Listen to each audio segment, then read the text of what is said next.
Today we're going to run you through the steps you need to take to set up the perfect transition, as well as the steps you need to take to make sure that you get in and out of transition as quickly as possible. Because transition is the fourth discipline, the time spent in transition could be the reason you win or lose the race. So let's walk you through it. So in a 70.3 in an Ironman, you have to set up your bike the day before. What I personally recommend is that you set up the bike by the handlebars, because it's just going to sit a lot sturdier on the rack. And if you had to rack it by the seat, which is what they actually advise, if there's wind out there, there's a possibility the bike could blow and hit the bike next to it, and that could be the reason why the brakes are maybe rubbing the next day. If it's race morning, a sprint or Olympic distance, you come in, you will rack the bike by the seat. So when you drop off your bike the day before at a 70.3 in an Ironman, the thing you want to do is you want to take PSI out of the tires. You don't want it fully inflated. That way, if it's really hot, which most of these races are, that could be a reason why your tube bursts. So what I do is I take a little PSI out, but then the first thing I do in the morning is I will take my bike to the mechanic or where the pumps are, and I'll pump up the bike tires before I forget. And know that you really don't need to take your own pump to race day, because there are so many pumps with other people, but also with the mechanics that are there. Okay, the second thing I do when I get to transition is I just make sure that my brakes are not rubbing. Again, most of the time your bike is there overnight and maybe it touched something or someone touched your bike. So I'll actually go through my bike and just make sure the brakes are not rubbing, and do that with the back tire as well. And then another thing I'll do is I'll actually go through the gears to make sure the gears are working. So I'll just change the gears and I'll spin the crank. Outside of that, the next thing I'm going to do is I'm going to put my water bottles on the bike, so I have something to fuel with on race day. And then if I have a computer, I'm going to turn that on and make sure my power meter is connected, my heart rate is connected, and just that it's working optimally.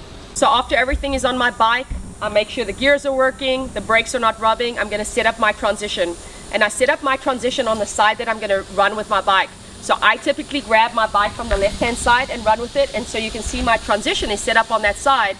So once I put everything on, I don't have to run around my bike. As you can see, we come out of the water, the first thing you're going to do is you're going to hop on your bike. So you want to make sure that your helmet and your sunglasses are on first and your helmet is buckled, because it is a DNF. If someone sees you, if you take your bike off the rack, your helmet is not buckled, they can disqualify you. So do that first thing. So this will be the order I put my sunglasses and helmet on. Sunglasses are open on my eyes, helmet straps are open, put the helmet down, pull on the straps, and immediately clasp, and I'm all set. You have two options. You can either have your bike shoes on the bike, and that way you'll do a mount, and as you're riding, you'll put your bike shoes, make sure you practice that at home ahead of time, or you can have your bike shoes open and ready to go. Most beginners, I would say, just make sure that your bike shoes are ready to go, and then you run with it to transition. So when you're coming in from transition, you want to go back to your same spot. You'll just find the bike rack and you'll just rack it as quickly as possible on the seat. From there, I'm going to take my bike shoes off and take my helmet off.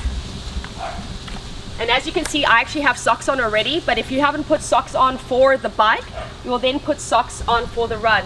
And here I put one sock in each shoe. So I'll basically go one sock, one shoe, one sock, one shoe. And if you can see here, I have these dongles, or you could use quick laces. And that's basically so I can put my shoe on very quickly and then just fasten it versus tying my shoe in transition. You'll save a lot of time this way.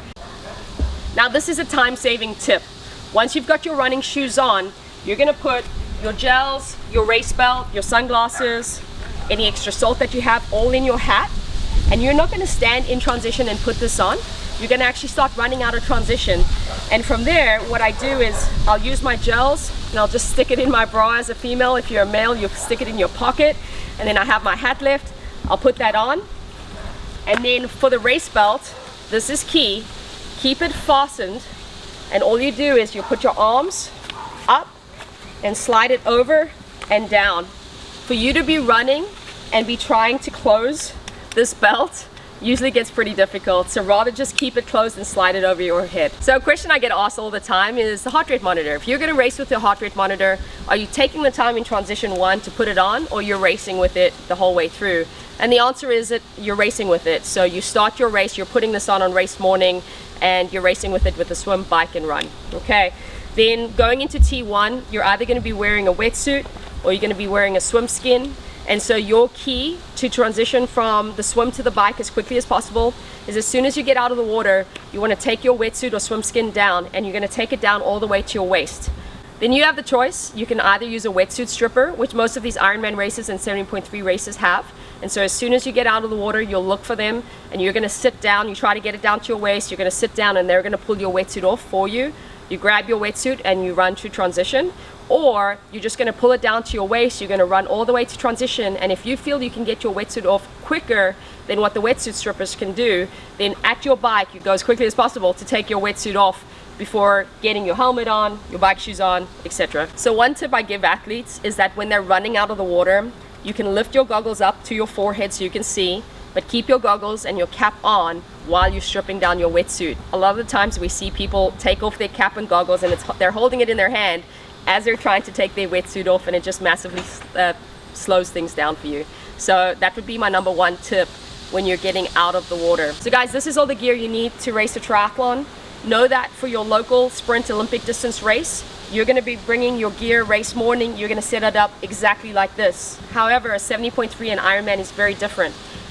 When you go to the check-in, they're going to give you multiple bags. And so the bike bag, which is the blue bag, so bike blue, that's where all your bike stuff is going to go in.